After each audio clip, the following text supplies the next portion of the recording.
Hi,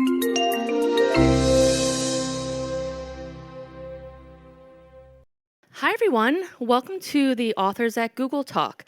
My name is Jessica Simmons, and I'm a director in GTech. And it's my pleasure to introduce you to Dorie Clark. Dorie is here today to discuss her new released book, Entrepreneurial You. Dorie is an author of several books, including Reinventing You, Stand Out, which was named the #1 leadership book of 2015 by Inc. magazine, and one of the top 10 business books of the year by Forbes. Dorie is an expert in self-reinvention and helping others make change in their lives.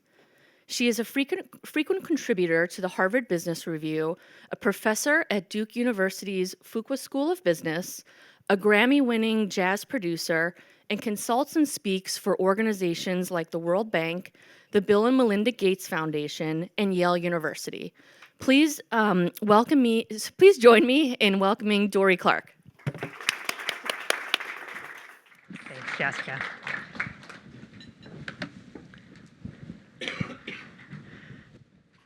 I was 22 years old, and I had just gotten out of graduate school, and this was my first job.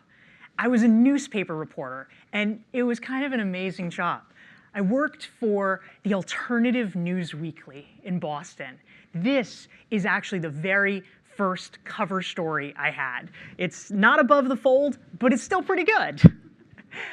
But one day, something changed. We went from covering all of the most important issues of the day, all the really good stuff you can see up here, to me getting called into the HR office. Now, it turned out I left that afternoon without a job. I was shocked. And you might say, Dorie, duh, you were a newspaper reporter. How could you not expect to get laid off? But the truth was, things really were different back then. It was 2001, and we forget now in retrospect, but the year 2000 was the best year in history for the newspaper industry. Newspapers were rolling in money. It was at its peak in advertising revenue. But of course, as we've seen in the years since, the years in which nearly 40% of American journalists have lost their jobs, that sometimes things can change overnight. Oftentimes, when things are in that moment of transition, we are not able to see it. We can't perceive it clearly. So I woke up the next morning after getting laid off, and I said, well, I'm just going to get out there and I'm going to have to look for another job. But it didn't quite work that way. It turned out that the day that I had been laid off was Monday, September 10th, 2001. I woke up the next morning, and me being out of a job was the least of anyone's problems. Now, today, many of you guys are working in robust and growing industries. We're here speaking at Google. Google is doing very well. But of course, what we've learned is it's not just industries that can change, it's also jobs that can change. We know from our own experience that the things that we're hired to do today may be very different from the things that we're wanted and expected to do down the road. There was a gentleman that I interviewed for my first book, Reinventing You, Stephen Rice, who at the time was a high-ranking HR executive in Silicon Valley. He told me that one of the questions that he always asked the most senior candidates when they were coming in for their final interviews was, how are you reinventing yourself? Not, are you reinventing yourself? Not, how would you reinvent yourself? But how are you presently reinventing yourself? He wanted an answer. And if he didn't hear one, he said they were not a fit, because the #1 skill, the foundational skill that we all have today is adaptability. If you have that, you can evolve, you can change, you can move into the new direction and make your transition seamless regardless of what's going on in the outside world. If you don't have that, things can often be quite difficult. Now, I know for Google, for instance, that one of the foundational principles is encouraging you guys to move around within the organization, to build new skills, to try new things, which I think is incredibly important. We have to keep pushing ourselves. But what I've come to realize in those years since I was first laid off, since I started out as a journalist, I've reinvented myself. I've become an author. Today, as I'm speaking, we have a new book that I just launched called Entrepreneurial You. I've started to teach and be a professor. I consult and speak, but mostly I've been doing research about this question, about how in the modern workforce we can still succeed even with everything changing around us.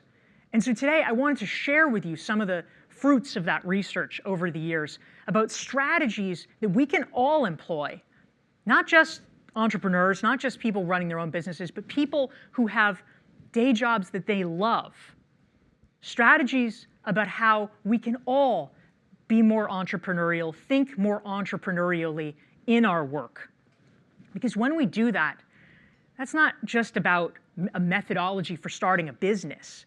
It's about a way of being. It's about embracing adaptability. It's about leaning in to the changes that we need to make ourselves indispensable. So let's talk a little bit about that, about how we can think more entrepreneurially.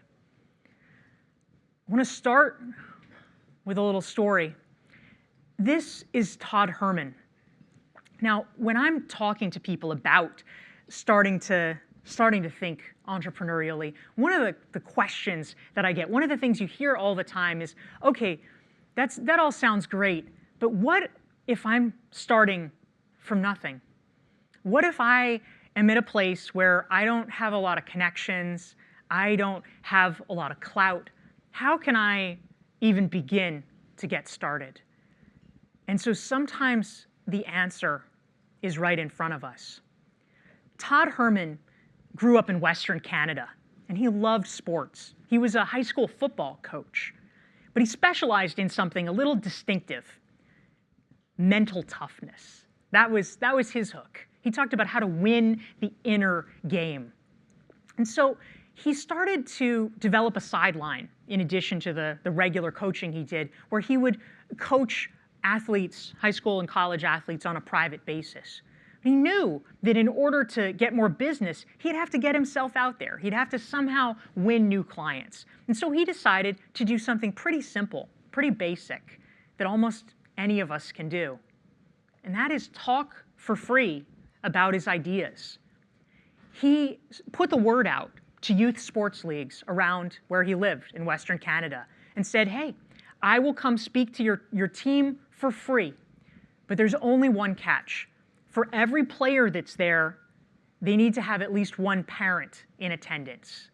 And the reason he did that was he knew that if he just delivered the message to the high schoolers, that would be great, but the buyers of his services, the parents, wouldn't be in the room. So he began to do these free talks, and he did a ton of them. Within 90 days, he had done 60 talks. Sometimes it's about putting in the effort. It's about putting in the sweat equity. But within those 90 days, something transformational happened to Todd Herrmann. Yes, he got more coaching clients. It worked. But that's not the real story. What also happened was something that he never expected. In the audience, some of those parents had interesting jobs where they realized that a mental toughness coach could actually be something that they could use as well. One of the parents turned out to be an executive with the National Hockey League. He said to Todd, could you come in and coach our players in the NHL? One of the parents who was in attendance was a senior leader within the Canadian government. That person said to Todd, "Would you be willing to come in and talk to my office? The Canadian government needs what you offer." Todd had never even thought about expanding his business from coaching teenagers to coaching adults. But when the opportunity presented itself, he took it. He sprung into action. And today, Todd has a business. He lives here in New York. He has a business coaching everyone from senior executives to Olympic athletes. If you want to think entrepreneurially, you have to accept that sometimes you are going to start from zero. You won't have any connections. But if you get scrappy, if you're willing to work, if you're willing to seize opportunities when they come to you, you can make your own opportunities. Not having the connections now is never an excuse. Now, another area that I hear a lot from people as we talk about how to begin to think more entrepreneurially is you hear a lot of times people say that they have an idea that they've been nurturing for a while, sometimes even years, and it's been spinning around, but they haven't done anything about it. And that always makes me a little bit sad because, of course, if we're not sharing it, then it's not having an impact in the world. The things that we want to accomplish aren't getting done.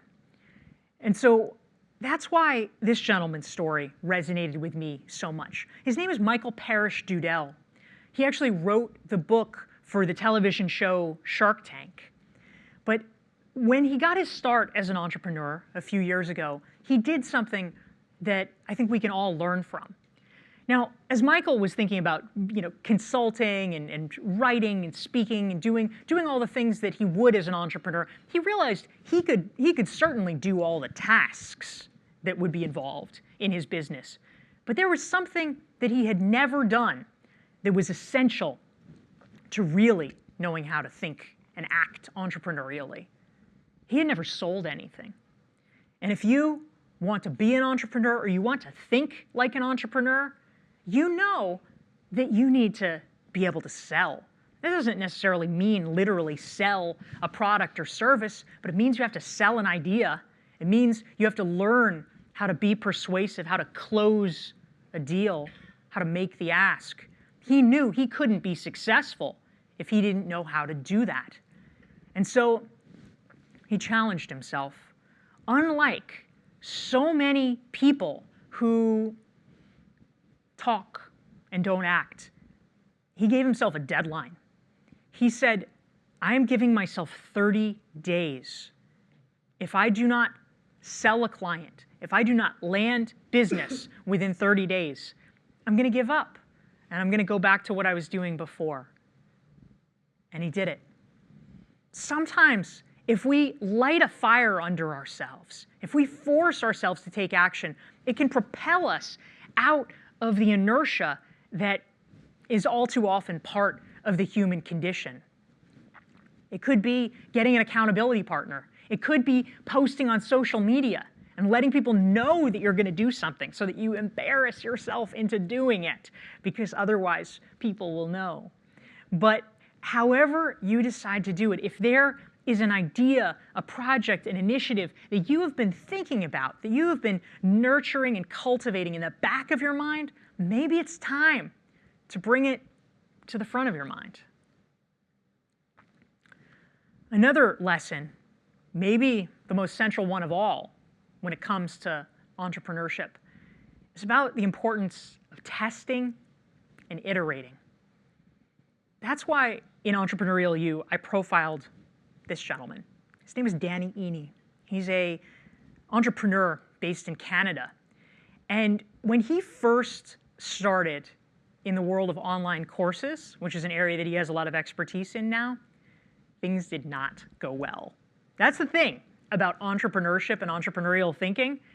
It's not always a rosy story, right? That's why some people shy away from it, because the results are not guaranteed. It doesn't always work. In Danny's case, he launched a course rather ironically titled Marketing That Works, and he ended up selling 1 copy. Painful. That is the moment we all dread. That's why so many people don't take that chance. But he learned something important from it. And I think that you and I can learn from his lesson. When he launched Marketing That Works, he had a concept. And his concept was, I have found all the things that people need to know about marketing. Now I will tell it to them. And he thought the world would come running. But of course, they didn't. Now, so often what happens when we are launching new ideas, new projects, new initiatives, is that we cook up something that we think, that we assume that people will want, but we never test that premise. We never validate it. We never actually go out and talk to the customers. And so we make our guess, and our guess turns out to be wrong. Danny told me that he spent 6 months of his life creating this course for this one guy.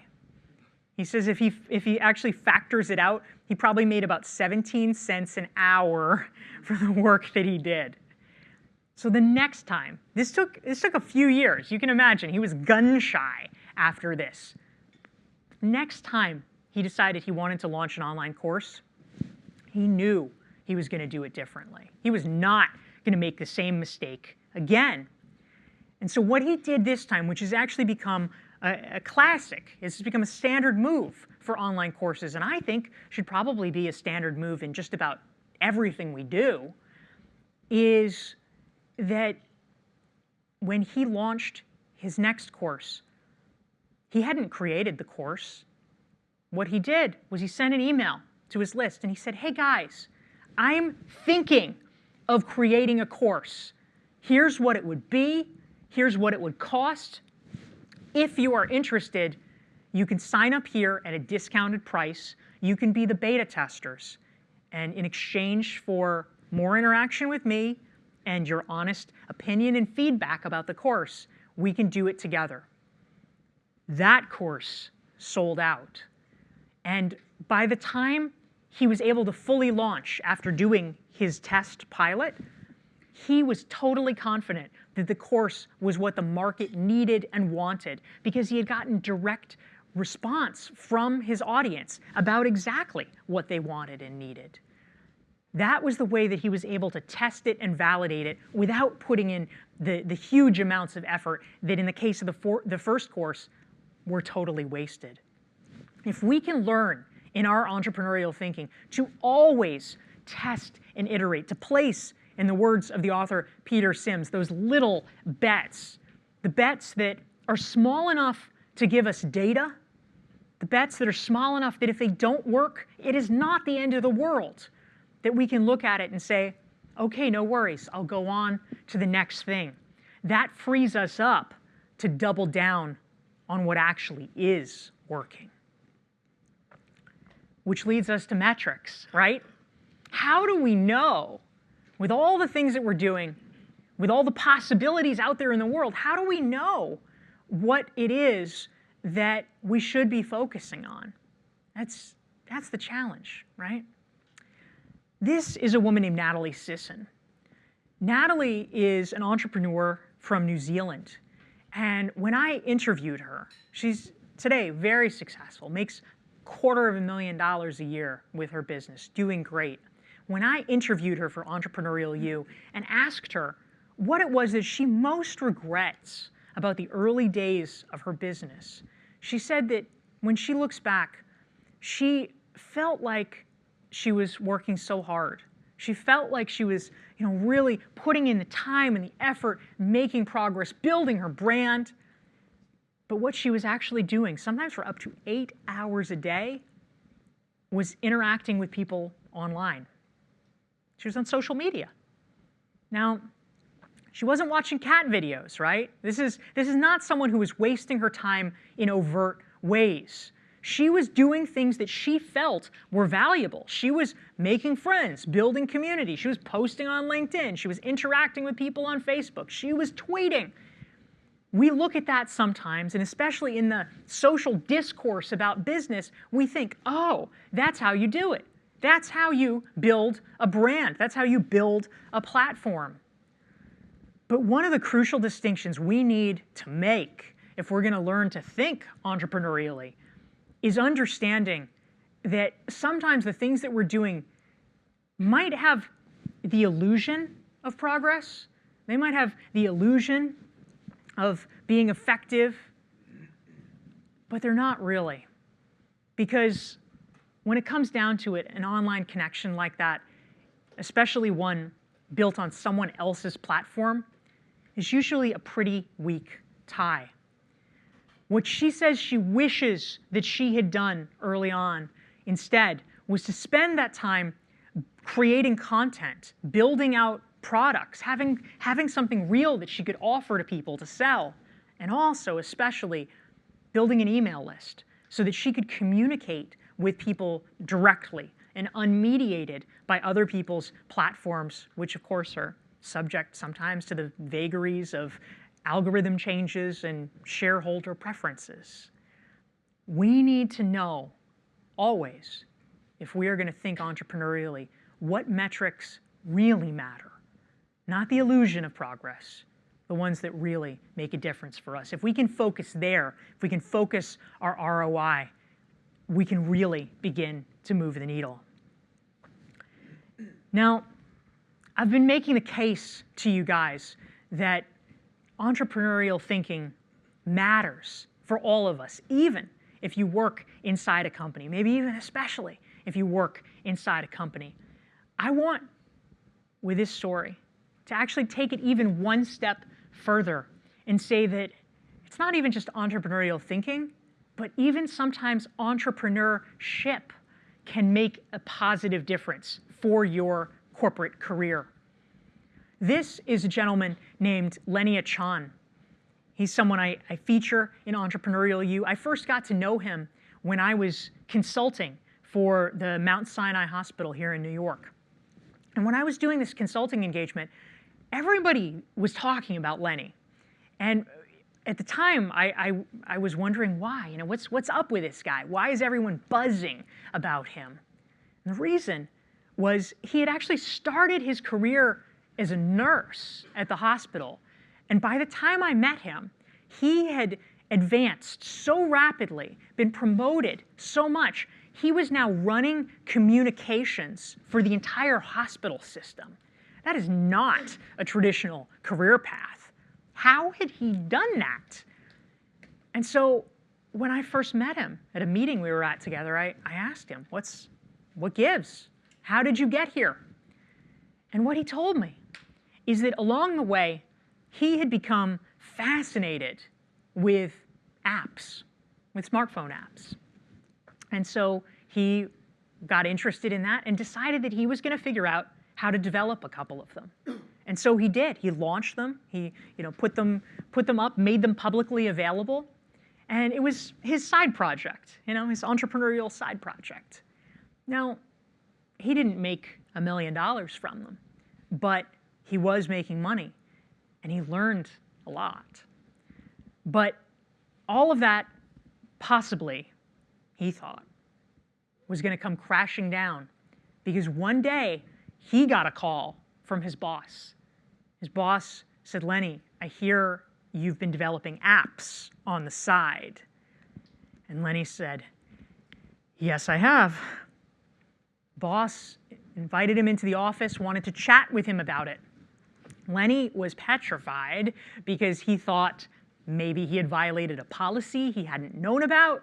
Maybe the boss thought that he had been doing inappropriate things on company time. That wasn't it. His boss said, "Lenny, we need someone to run social media for the hospital. I think it should be you." His boss saw what Lenny did on his own time, nights and weekends, his own effort, his own initiative, and he recognized it as leadership. The old model, the scarcity mentality model that many people had in the past, was that an entrepreneurial side venture threatens what you do at your day job. The smartest bosses today know that that is completely untrue. That instead, the way that you spend your nights and weekends matters. What are you doing? Is it better for you to be watching television or hanging out in the park? Or is it better for you to be learning new skills, trying something on your own, learning lessons that you can apply and bring back to everything that you do? In Lenny's case, his boss saw that, and he ultimately did such a good job running social media for the hospital. He got promoted to run all of communications. Today, Lenny actually works at a different hospital. He's the head of innovation. He has transformed himself in his career on the strength of what he decided to do and to learn, what he decided to make himself on his nights and his weekends. Now, another element of entrepreneurship that I think we can all learn from in the realm of entrepreneurial thinking is about constraints. Just like in poetry, sometimes the best poetry gets written under the direst constraints. It's not necessarily easy to write a sonnet, to write a villanelle or a haiku. There's constraints that we face that force us to be creative. And similarly, in the world of entrepreneurial thinking, we all face constraints. Whatever you want to be doing, you probably don't have as much budget as you would really like to be able to accomplish that. You probably don't have as much staffing help as you would like. You may be under tight time pressures, but oftentimes those things, those very things that are so vexing in the moment, can actually inspire greater creativity, can get you a better result in the end if you embrace the limitations. This is a gentleman named Jason Gaynard. Jason faced a constraint. A few years back, he was heavily in debt. He had built a business for himself, reselling tickets, and it had done well for a while, but it wasn't his passion, and he had managed to get really in debt. He had a baby daughter, and times were a little bit strapped for him. One morning, because of his baby daughter, he was up at 4 o'clock in the morning, and that was when an email came in. It was an email from Tim Ferriss on his mailing list. Some of you guys may know Tim Ferriss. He's the popular author of the book, The 4-Hour Workweek, and Jason was on his email list. Tim was launching a new book. He was trying to sell a lot of copies, and so he had just put out a notice that there was a special deal. There was only one slot available. If someone, in advance of the launch of Tim's new book, was willing to buy 4,000 copies of his new book, Tim would come and do 2 speaking engagements for that person. This was $80,000. Jason absolutely did not have $80,000, and he also had no idea if he were to have Tim Ferriss available, what he would even have Tim Ferriss do. But he saw that email and said, this is an opportunity. Someone is going to take that. And a minute later, he said, it should be me. And so he emailed back. Without any money in the bank, he accepted the $80,000 offer from Tim Ferriss. He reckoned he had 2 to 3 days max to somehow find the money. He went to his friends. He had a pretty good network because he had spent time over the years investing in his friendships and in his professional relationships. He went to 3 friends. One friend had too many questions, and wanted to know what would it be for, how would we do it. Jason didn't have time. He moved on to the next one. The next one was excited, but wanted to do way too much. He wanted to start a business with Jason. He wanted to launch a whole endeavor. Jason didn't have time for that. He went to the 3rd friend. The 3rd friend said, I'll cut you a bank check. Be here tomorrow morning. He got the money. He still didn't know what he was going to do with it. But he found a way. What Jason ultimately decided to do was launch a conference. He called it Mastermind Talks. And he would make Tim Ferriss the keynote speaker. He would make him the star attraction. But of course, he realized if he was spending $80,000 on Tim Ferriss, he did not have any budget for any other speakers. What can you do? How do you get around that? Well, something that he realized was that it wasn't just him that was excited to see Tim Ferriss. A lot of people would be excited to see Tim Ferriss. And not just fanboys. Tim Ferriss's friends would be excited to see Tim Ferriss because oftentimes they're ships in the night. They're all traveling around to different conferences. They don't get to hang out.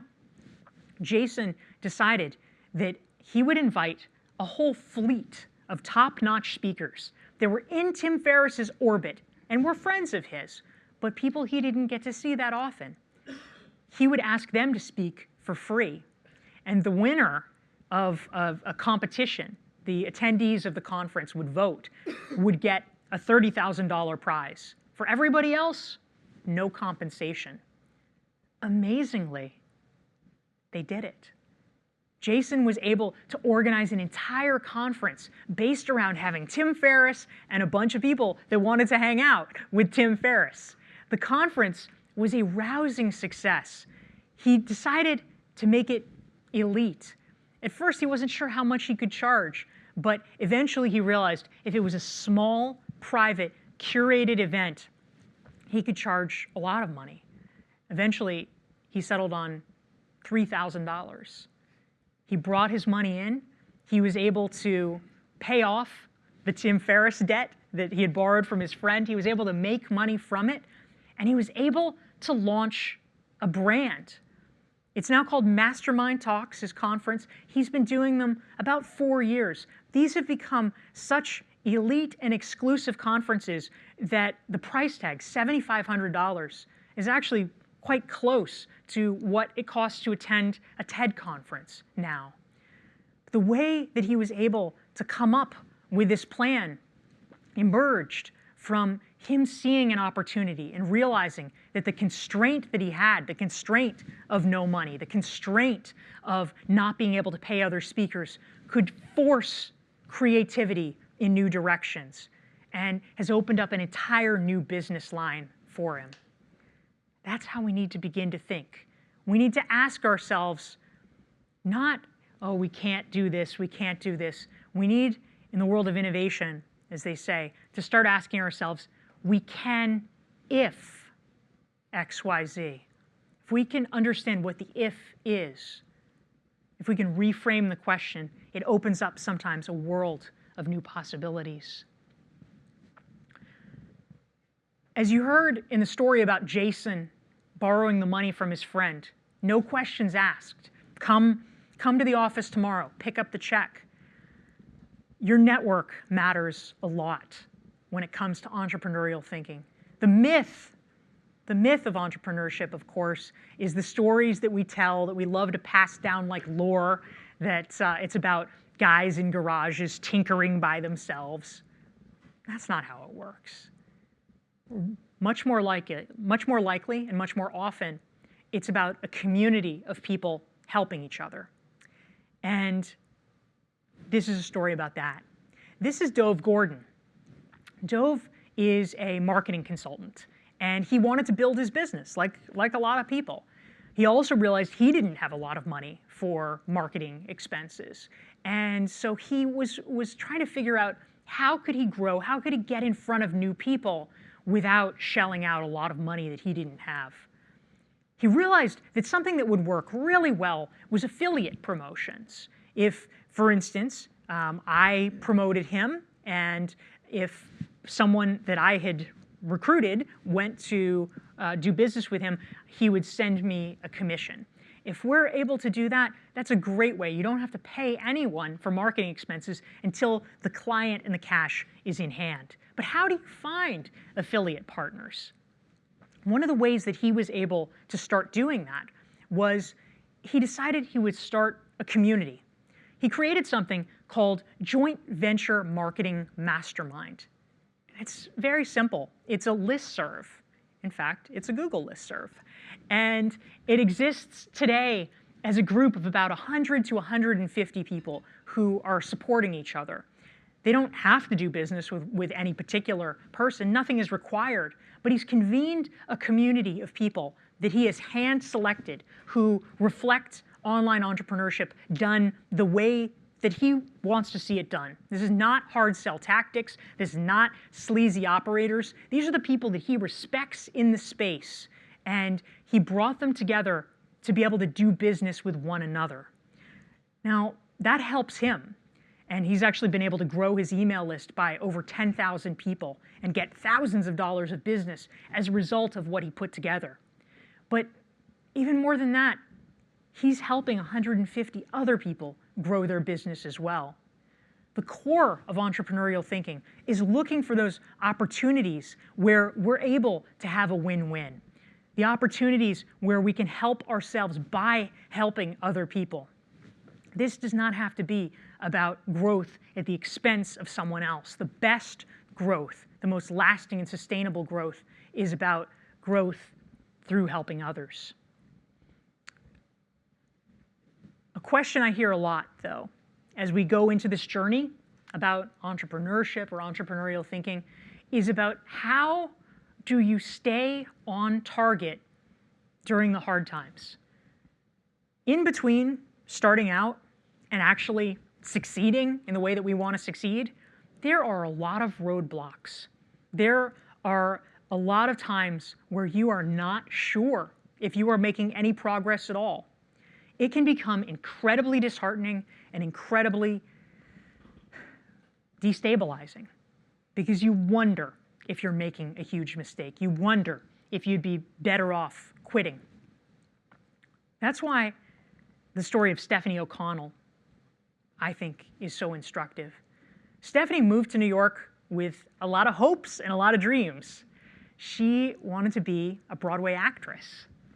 But she realized early on that if she was going to make it in New York, one thing she had to get straight right away is her finances, because this is an expensive place to live. She actually started a blog to help her keep on track. She called it The Broken Beautiful Life. And in it, she started sharing her lessons, the things that she had learned about how to be smart about your money. Her blog started to get popular. She started to feel like it was gaining some traction. Maybe it could be something. But of course, it takes a while for a blog or anything else to really succeed. Today, Stephanie is a recognized personal finance expert. She's been on television, she writes for major publications. But the way that she was able to stay focused, and something that I think more of us need to understand and embrace, is that if the only thing you're focused on, if the only goal that you're headed toward is, oh, well, I won't have succeeded until I get a book deal, or I won't have succeeded until I get on TV, or I won't have succeeded until I get this promotion to SVP, that is a long time in coming.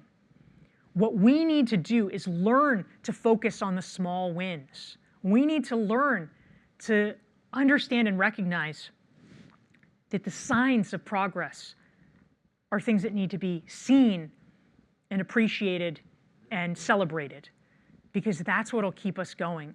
She told me that she remembers vividly the first time that an influencer that she respected retweeted one of her posts.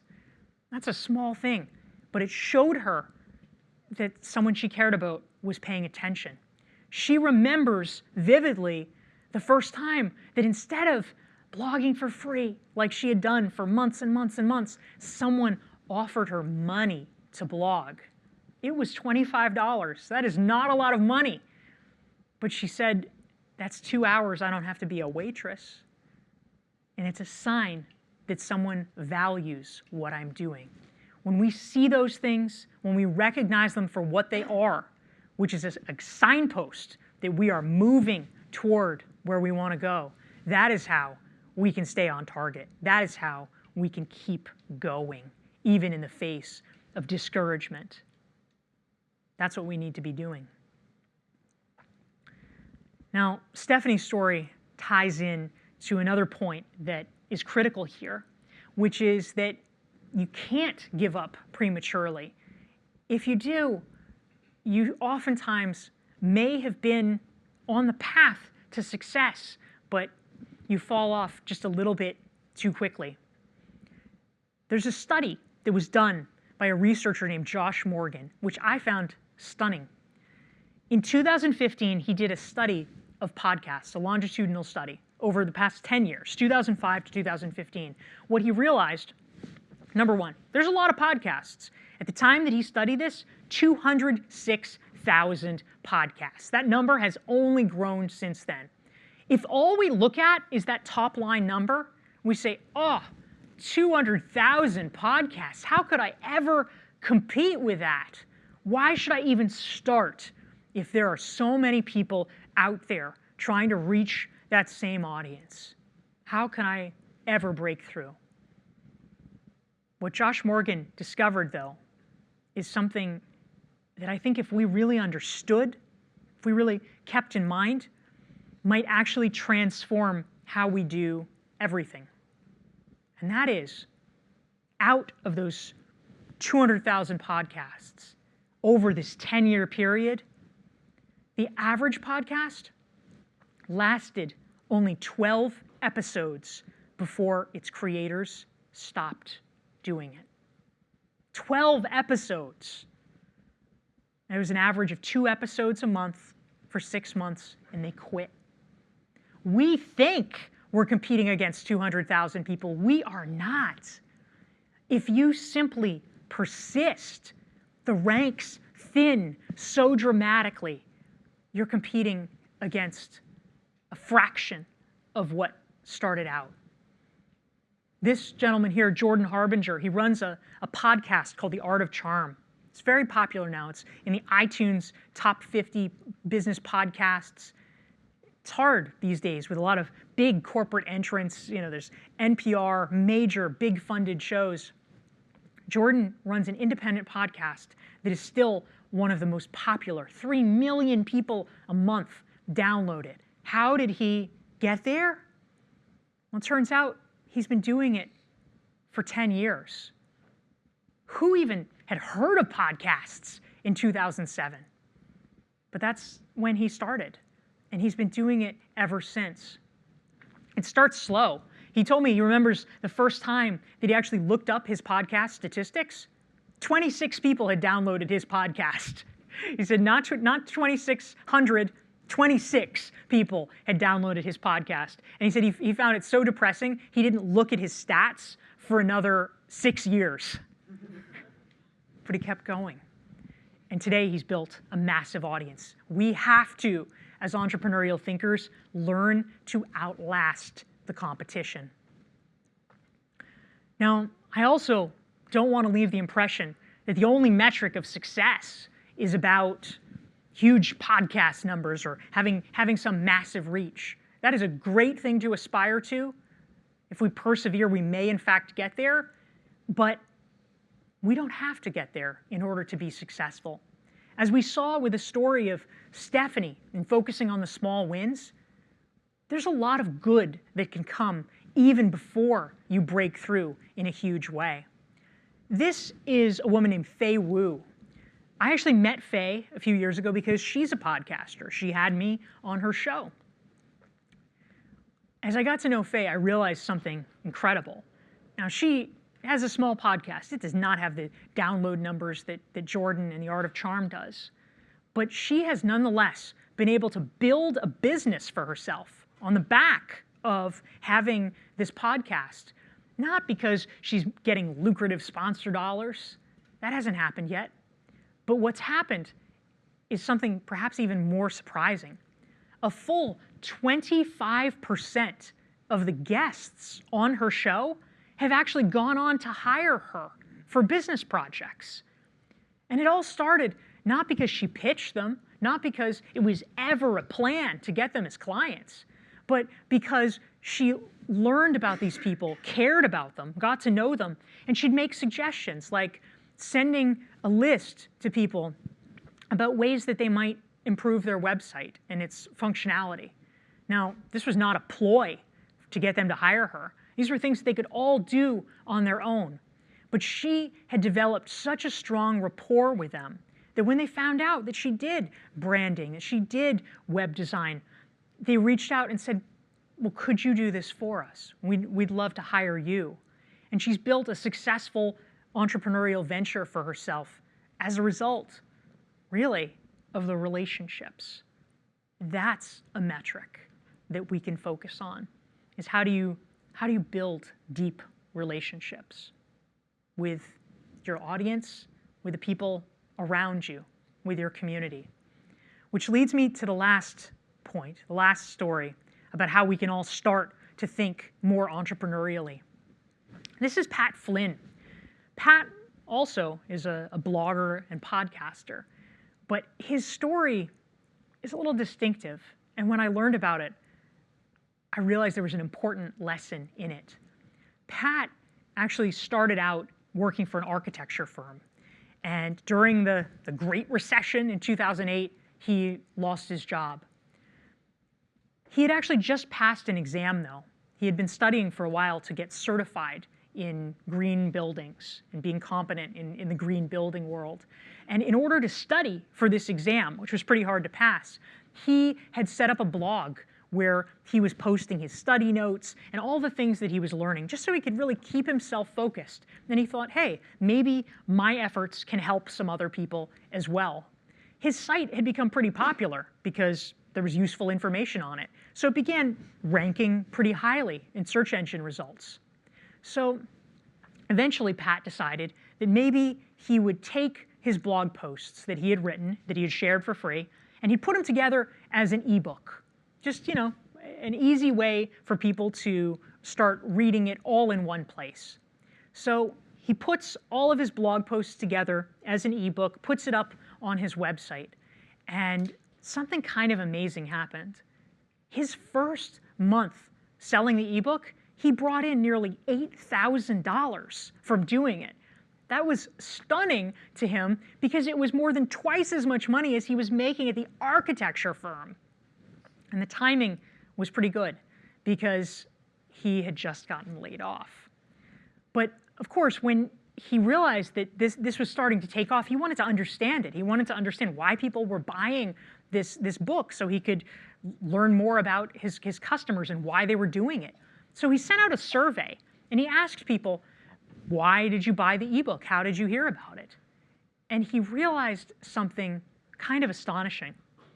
A full quarter of the people who wrote back to him about the ebook said that they had already passed the green building exam. They didn't need the book anymore. He said, well, why did you buy it if you don't need it? And they said, Pat, we've been reading your blog, and this is the first time that you've ever sold something, and so it's the first chance we had to pay you back. Think about that for a minute. If you can have the kind of relationship with your customers, with your audience, with your community, with the people around you, so that they care enough, that they value what you do enough, that they would be willing to buy something they don't even need as a thank you, that's the testament. Obviously, we don't want to be selling people things they don't need, but think about the emotion and the sentiment behind that. If we really want to be entrepreneurial thinkers, if we want to embrace flexibility, adaptability, thinking about what the audience wants and needs, and being able to deliver that in innovative ways, one of the best things we can do is to ask ourselves, how can we create a relationship with that community such that they would want to purchase something just as a thank you? How do we get them to value what we're doing that much? If we can reach that level, we will have succeeded. So today, we all live in a busy world. You know this. A study by the Radicati Group in 2015 showed that the average professional sends or receives 122 email messages per day. That number is only getting worse. It is only compounding. A study by the Atlassian Group said that the average professional spends 62 hours per month in meetings. It's well over a full work week. It's a week and a half in meetings. But if you think about it, it averages out 2 or 3 meetings a day. It's probably right. 62 hours a month. We are being pulled in a million directions. Everyone's attention is frayed. And amidst all of this, we have massive change, technological change, disruption, new innovations, new trends, new geopolitics. Somehow we have to adapt. Somehow we have to make ourselves indispensable. The more we can think entrepreneurially, the more we can learn to bring these ideas together, to embrace them, to make them a part of our lives, the more successful we can be over the long term. That's why I wrote Entrepreneurial You, to be able to try to provide a playbook for people in today's economy to go a little bit further and think about how we can bring this into our own lives and our own careers. So today, I've laid out 11 different strategies about how we can think more entrepreneurially. Some may resonate with you, others might not. It's a smorgasbord. But if you can take just one or two and begin to apply them, begin to make them a part of your life, that's how we can really create career insurance for ourselves moving forward. Thank you so much.